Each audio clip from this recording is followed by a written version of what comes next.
जय माता रानी के सभी मित्रों को। देखिए कितना भयानक कोहरा है।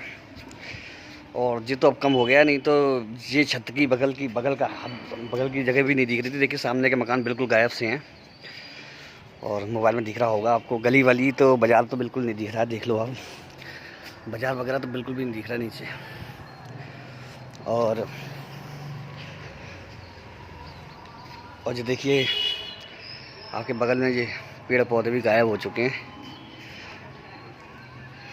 यहाँ समझ लीजिए मित्रों, बहुत सालों बाद मथुरा में ऐसा कोहरा पड़ा है, 3-4 साल बाद।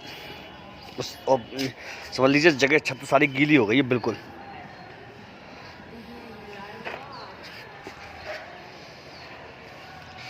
सुबह तो बहुत ज़्यादा था और रात को तो ऐसा हो गया था, सब गायब हो गया था रात को तो।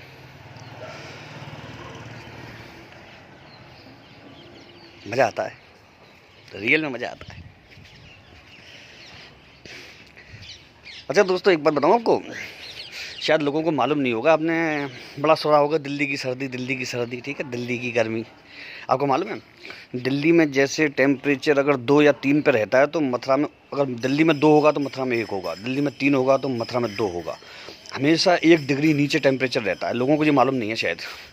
लोग समझते हैं कि यहाँ पे ठंडी दिल्ली से भी ज़्यादा पड़ती है। समझ लीजिए आप, कहते हैं ना दिल्ली में भयानक ठंडी। अभी जो अभी 1 पॉइंट पे दिल्ली का पारा गिरा था ना, तो उसमें मथुरा में 0 था।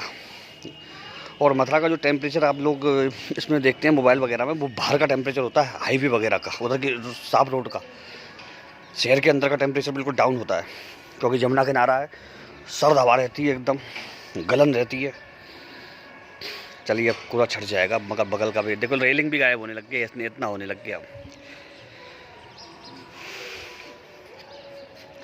मकर संक्रांति के सबको बहुत बहुत बहुत शुभकामनाएं। सब भगवान, सब माता रानी सबका भला करे। दोस्तों एक चीज़ और, कई लोग पूछ रहे थे कि जिनका जन्म शाम को हुआ हो उनको सुबह दान नहीं करना चाहिए क्या, ऐसा होता है क्या? ऐसा कुछ नहीं है मित्रों, ये सब चीज़ों के चक्कर में मत पड़िए। और जितनी ज़्यादा चीज़ें करेंगे, जितनी वो हो, कितना भयंकर है, मज़ा आ रहा है। जितनी ज़्यादा चीज़ें सोचेंगे उतनी ज़्यादा करेंगे, उतना ही दिक्कत होगी। केवल इतना करिए कि जब भी आपको करना हो तो आप दान कर सकते हैं, ज़्यादा सोचिए विचारिए मत। और एक चीज़ और, कि अच्छे कर्म करने के लिए कोई समय नहीं होता है, कोई पाबंदियां नहीं होती। अच्छे कर्म, हाँ ये बात ज़रूर है, सिद्धि साधना इन सब चीज़ों के लिए समय की आवश्यकता होती है। लेकिन आप दान कर रहे हैं, जो अच्छा कर्म कर रहे हैं, शुभ कार्य कर रहे हैं, तो उसके लिए कोई समय नहीं होता है। तो आप इन चीज़ों को बिल्कुल भी ना सोचें। इन चीज़ों को अगर सोचेंगे आप तो आप कभी भी नहीं कर पाएंगे। क्योंकि अगर दान पुण्य का अगर समय देखा जाए तो हर समय नहीं बताया जाता है। हिसाब से देखा जाए तो आपके समय भी होता है, आपके ग्रह नक्षत्र शुभ होते हैं, तब दान पुण्य बताए, कई लोग बताते हैं ऐसे, लेकिन मैं ऐसा नहीं मानता। क्योंकि तो आप कर सकते हैं, उसमें कोई दिक्कत नहीं है। तो इसीलिए कोई बंधन नहीं है। जिनका जन्म सुबह का हुआ वो शाम को भी कर सकते हैं, सुबह भी कर सकते हैं, दोपहर में भी कर सकते हैं, कोई दिक्कत नहीं है। बस एक इसमें एक चीज़ होती है कि ज़रूरतमंदों को चीज़ मिलनी चाहिए। गजक की चीज़ें, रेवड़ी, गर्म चीज़ें क्यों बताई जाती है मकर संक्रांति को, आपको मालूम है? हमारे हिंदू धर्म में और सनातन धर्म में जितनी भी चीज़ें ये बताई गई हैं, वैदिक धर्म में, सनातन धर्म में, तो इसमें जो चीज़ें बताई गई हैं उसका कोई ना कोई लॉजिक है। जैसे दाऊ जी की गद्दल पूनम आती है, उस दिन गद्दा क्यों उड़ाई जाती है? उस समय पर विशेष सर्दी शुरू हो जाती थी, तो वो माना जाता था। और देख लीजिए जो मौसम हमारे हिंदू उसमें कैलेंडर के हिसाब से जो मौसम निकल के आते हैं, सबका प्रभाव होता है, अच्छा प्रभाव होता है। और इतना अच्छा प्रभाव होता है कि मैंने देखा है कि उस मौसम में तिथियां बदलती हैं। और हमारे मथुरा में तो मैंने खास ही देखा है। मैंने बाहर वाली कहीं देखा या हो ना हो मैं, लेकिन मथुरा में तो मैंने बहुत देखा है ये सब चीज़ें। तो ये सब चीज़ें तो हैं, तो ये तो जो मानने वाली बात है वो तो मानी जाएगी। इसमें कहीं भी ऐसी नहीं है कोई अंधविश्वास वाली बात हो कि मौसम बदलने के साथ प्रभाव पड़ता है। यहाँ पर मौसम बदलने के साथ काफ़ी प्रभाव पड़ता है।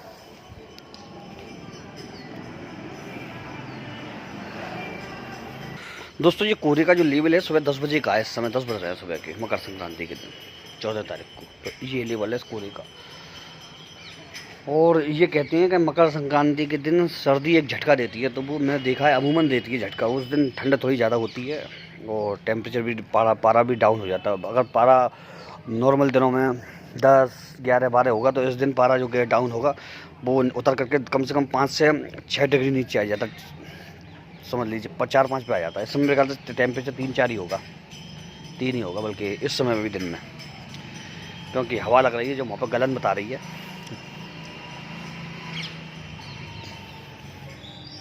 मैं ठाकुर जी को कौन से प्रसाद लगाता हूँ मालूम आपको? मकर संक्रांति को गुड़ के और तिल के लड्डू बना करके, पहले तिल को थोड़ा सा भून लेता हूँ, ठीक है, और उसको फिर थोड़ा घी डाल के कढ़ाई में, करीब 2 चम्मच घी डाल के कढ़ाई में, फिर एक जो नाप होता है नाप के हिसाब से गुड़ डाल करके उसमें बढ़िया गुड़ ला करके, जो देसी गुड़ होता है बढ़िया वाला मीठा वाला, वो ला करके उसमें कढ़ाई में इतना गर्म करता हूँ कि वो गुलाबी कलर का हो जाए। और फिर उसमें तिल, मतलब जो तिल को थोड़ा सा मिक्सी में चला लें या थोड़ा कूट लें, कुटे हुए बढ़िया रहते हैं खल्लड़ में, वो उसमें मिला करके, जो उसमें स्वाद बढ़ाना हो तो बहुत से लोग उसमें इलायची डाल देते हैं, बादाम डाल देते हैं, लेकिन मैं नहीं डालता, सिंपल बढ़िया लगते हैं, वो ज़्यादा बढ़िया लगते हैं, बेटर लगते हैं। तो जी मेरा बहुत फेवरेट है मेरा, तो भगवान को भी पसंद आता है मेरे को, मैंने देखा है, तो वो बना लेता हूँ, फिर उसके लड्डू थोड़ी देर बन जाते हैं। और जो उसमें घी डलता है ना मतलब उसकी खासियत है, वो लड्डू टाइट होने के बजाय मुलायम भुरभुरे हो जाते हैं, खाने में मज़ा आता है। वही मैं प्रसाद लगाता हूँ आज सब देवी देवताओं को। जय माँ भवानी, जय माता रानी, सबको सब कामनाएं मकर संक्रांति के, सब खुश रहें, मज़े में रहें। साल बहुत अच्छा जाने वाला है आप सबका, मुझे मालूम है, क्योंकि पहले दिन की मकर संक्रांति के पूरे साल का भविष्यवाणी हो जाती है। जब मकर में सूर्य आता है मकर राशि में, तो पूरे साल की भविष्यवाणी निकल जाती है कैसा रहेगा। बहुत सारी आपदाओं से बचेंगे, आपको नए नए अवसर प्राप्त होंगे सबको। जय माँ भवानी माता रानी।